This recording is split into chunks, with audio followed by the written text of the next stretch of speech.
অবশেষে বাংলাদেশের বন্ধ শ্রমবাজারের দ্বার খুলছে মালয়েশিয়ায়। প্রথম ধাপে ৭,৯২৬ জন কর্মীর নাম চূড়ান্ত হয়েছে। দেশটির ৩ মন্ত্রীর সাথে বৈঠকের পর শ্রমবাজার নিয়ে এই সুখবরটি দেন উপদেষ্টা ডক্টর আসিফ নজরুল। তিনি জানান, আগামী বছরগুলোতে আরও বেশি সংখ্যক বাংলাদেশি কর্মী নিয়োগ দেওয়ার ব্যাপারে সিদ্ধান্ত নেওয়া হয়েছে। তবে বাংলাদেশি শ্রমবাজার খুলে দেওয়ার জন্য কয়েকটি শর্ত জুড়ে দিয়েছে মালয়েশিয়া সরকার।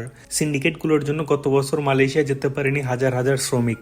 ভিসা জটিলতায় তাদের বিমানবন্দর থেকে ফেরত আসতে হয়েছে। আমাদের দেশের বিভিন্ন সিন্ডিকেটের কারণে তাদের এই সমস্যাগুলো হয়েছিল। তো বর্তমানে এই সিন্ডিকেটগুলো থেকে রেহাই পেতে এবং শ্রমবাজার নতুন করে চালু করতে ডক্টর মোহাম্মদ ইউনূস নতুন উদ্যোগ নিয়েছেন, যার ফলে মালয়েশিয়ার ৩ মন্ত্রীর সাথে বৈঠক করেছেন আমাদের দেশের উপদেষ্টা ডক্টর আসিফ নজরুল। বৈঠক শেষে তিনি জানিয়েছেন যে বাংলাদেশিদের জন্য আবারও চালু হচ্ছে মালয়েশিয়ার শ্রমবাজার। প্রথম ধাপে কম সংখ্যক কর্মী নিয়োগ দেওয়া হলো, আস্তে আস্তে এই সংখ্যা বাড়ানো হবে এবং বাংলাদেশের বিভিন্ন ভিসার জটিলতা এবং সিন্ডিকেটের বিরুদ্ধে কঠোর ব্যবস্থা গ্রহণ করা হবে বলে জানিয়েছেন তিনি। ডক্টর মোহাম্মদ ইউনূসের এই উদ্যোগের কারণে আমাদের দেশ থেকে মালয়েশিয়া যেতে পারবে বহু লোক এবং সিন্ডিকেটের সংখ্যা কমে আসবে।